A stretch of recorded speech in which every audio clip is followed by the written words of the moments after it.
Assalamualaikum warahmatullahi taala wabarakatuh. Allahumma sholli ala Sayyidina Muhammad wa ala ali Sayyidina Muhammad.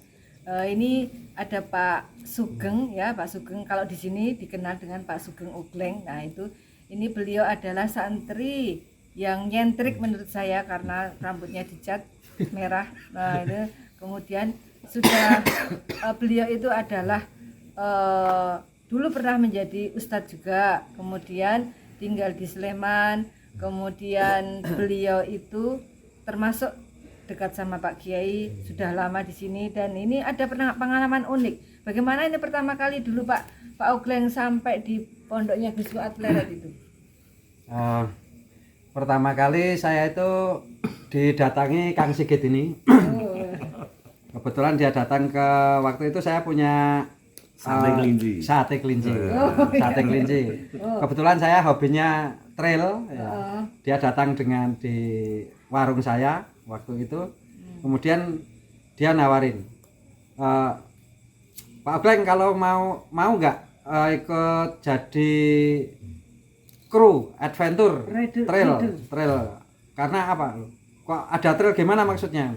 Maksudnya ini saya pondok pesantren Rodotul Fatihah ini mau mengadakan, pada waktu itu dia bilang religious adventure, yaitu bekerja sama dengan PT Kereta Api mendidik orang-orang dari pegawai-pegawai PT Kereta Api untuk dididik kemudian istilahnya menjadi benar.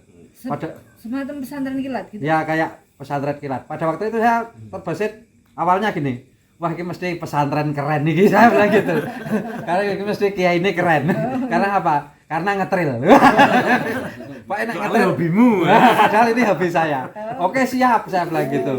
Kemudian besok hari apa itu ya? Itu hari Sabtu. Hari Sabtu besok di BPPT Lempuyangan. Oke siap. Saya dengan bawa trail pada waktu itu ke sana. Saya pada waktu juga kaget, saya nggak tahu bagaimana dan lain sebagainya.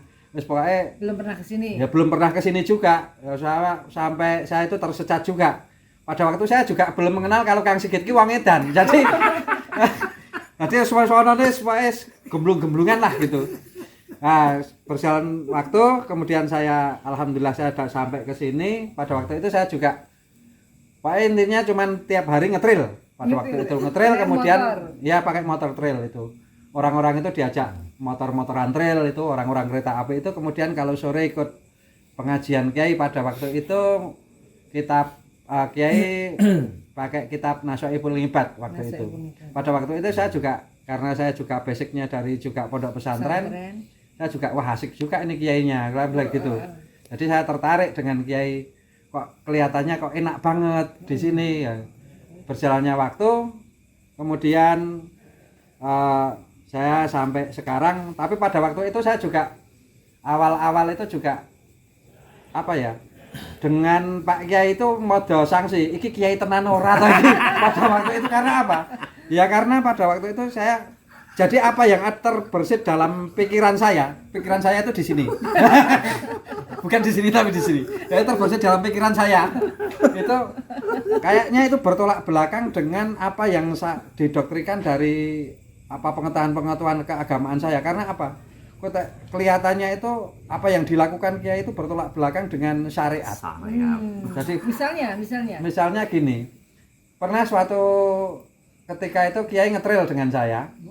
Kiai itu juga jagoan trail itu. Jadi ternyata saya juga baru tahu Kiai keren ini bisa ngetrail. Pada waktu itu tak golek, saya carikan jalan yang sulit, maksud saya biar jatuh gitu. Ternyata enggak. Padahal Pak Kiai itu setahu saya itu enggak pernah ngetrail waktu itu. Iya. Ya itu kan karena nanti mungkin takut dimarahin sama Kiai. Jadi beliau ngetrailnya sembunyi-sembunyi. Oh enggak. Nah, pada waktu itu gitu. Jadi kemudian beliau itu kita pada waktu itu zuhur. Itu cuman ambil air wudhu di sungai, kemudian dengan tidak beralaskan apa-apa langsung sholat. Pada waktu itu iki Kiai tenan ora, saya bilang gitu. Jadi ini benar enggak ini Kiai ini? Saya gitu. Jadi pertanyaan saya itu kayaknya dengan apa yang saya peroleh dari pondok-pondok saya dulu itu bertolak belakang dengan apa yang beliau lakukan. Tapi pada waktu itu saya sempat bertanya sama Kang Sigit ini, Kang, pada waktu itu gimana sih kiainya lagi gitu. Kiainya gimana tuh ini? Ini kiai tenan enggak gitu. Kemudian Kang Sigit jawab kuncinya gini, kalau kamu pengen berguru dengan Kiai Fuad, kuncinya satu. Misal salah kata apa ya? Kayak misal gini. Ini ibaratkan ini gelas. Saya itu cuman isi separuh aja mungkin enggak ya. Nah, ini kalau kita mau berguru di sini, ini buang. Yang isi di sini buang. Baru ini gelas kosong, ini nanti biar dimasukin oleh Kiai Fuad. Ya, nanti baru terisi. Dan Kang Sigit pada waktu itu bilang ke saya, ini pasti nanti akan kembali. Pada waktu tenan ora gitu. Karena saya juga udah tahu ini wong edan gitu loh. Ya udah oke lah. Saya nonsen lah. Terus pokoknya teko saya memang benar. Apa yang ada benak saya buang betul. Dan saya kosongkan pikiran saya di sini. Ya ternyata benar. Sedikit demi sedikit masuk. Ternyata yang lain itu ikut yang dulu saya dapat itu ikut lagi masuk ke sini. Jadi apa ya? Ya tambah pengetahuan lah. Jadi di sini ya yang jelas lebih enak di sini. Apakah waktu itu Gus Fuad atau Pak Kiai Fuad berdakwah lewat trail adventure itu, apakah menurut Pak Oglen berhasil itu? Oh, berhasil karena dengan di sini itu hampir 4 tahun ya Kang Sigit ya. Ya. Jadi jumlah pegawai yang dikirim ke Pondok Pesantren Rodatul Fatihah ini jumlahnya hampir 14.800 orang. Itu hampir 4 tahun ya. 4 tahunan. 4 tahun. Terus 4 tahun dan kemudian PT Kereta Api menjadi BUMN terbaik se-Indonesia. Setelah dari sini. Dari tempat. Iya, selesai sini menjadi. Padahal di sini diajak ngeter-ngeter ya. Iya. Nah, di sini ya kelihatannya cuman jak guyonan sama kiai itu, tapi ya nyatanya masuk dan berhasil gitu. Berhasil secara spiritual. Orang-orang Kereta Api sampai ada teman kita juga Kang Indro Sragen itu sampai tertarik kemudian bermukim di sini, sampai pindah rumah sampai mendekati pondok pesantren sini. Karena dengan berkat trail regional adventure yang diadakan Gus Fuad Barat itu, kemudian beberapa orang itu bahkan saking tertariknya sama Gus Fuad, beliau itu sampai menjual rumahnya kemudian pindah dekat pondok pesantrennya Gus Fuad Barat. Ya itu kalau versi saya kan karena memang cara dakwahnya Kiai itu enak. Jadi apa ya? Guyonnya Kiai itu serius. Guyon aja serius kalau Kiai itu. Itu yang kadang saya itu karena apa? Dengan kita tertawa-tertawa tapi batin kita itu nangis gerung-gerung gitu. Jadi yang ini saya kagumi dari Kiai Fuad itu jadi dikemas dengan guyon tapi batin kita menangis. Kita mau nggak ketawa kok lucu, tapi kalau ketawa kok batinnya menangis. Inilah keistimewaannya Kiai Fuad. Itu salah satu keistimewaan beliau. Jadi apa ya? Jadi enak. Jadi emang apa ya? Ya yang saya kagum itu guyonnya Kiai itu serius. Jadi saya senang guyon juga. Jadi berhasil juga ya dakwah yang apa meskipun hanya pesantren kilat dari belasan ribu karyawan dikirim dengan apa enjoy tapi berhasil. Ya, terima kasih Pak Oglen sudah sangat membantu dakwah Pak Kiai. Ini saya nggak ditanya istrinya berapa gitu. Istrinya berapa gitu saya ditanya gitu Bu Nyai. Apakah kan banyak sekali yang orang itu tidak boleh ke tempatnya Gus Fuad Barat itu takut ketularan poligami. Gus Fuad itu selalu ngojo-ojoi atau ini? Enggak jadi hanya tertentu. Jadi yang disuruh nikah lagi itu tertentu. Ya moga-moga saya.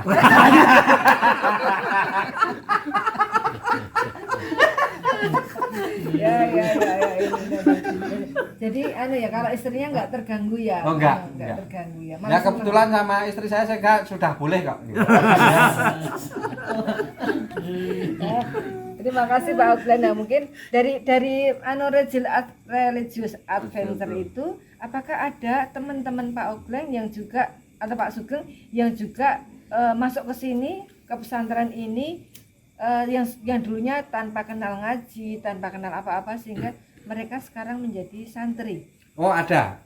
Namanya Kang Aris. Kalau di tempat kita itu terkenalan dengan Kang Sarkoneng karena sarapnya keneng.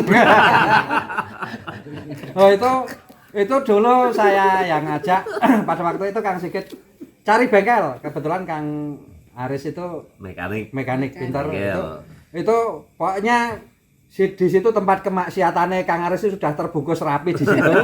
Jadi memang wes pokoknya jagoannya itu kemudian saya tarik di sini. Kemudian dengan dakwahnya Kiai, alhamdulillah bisa menjadi santri Rodotul Fatihah sampai sekarang ini.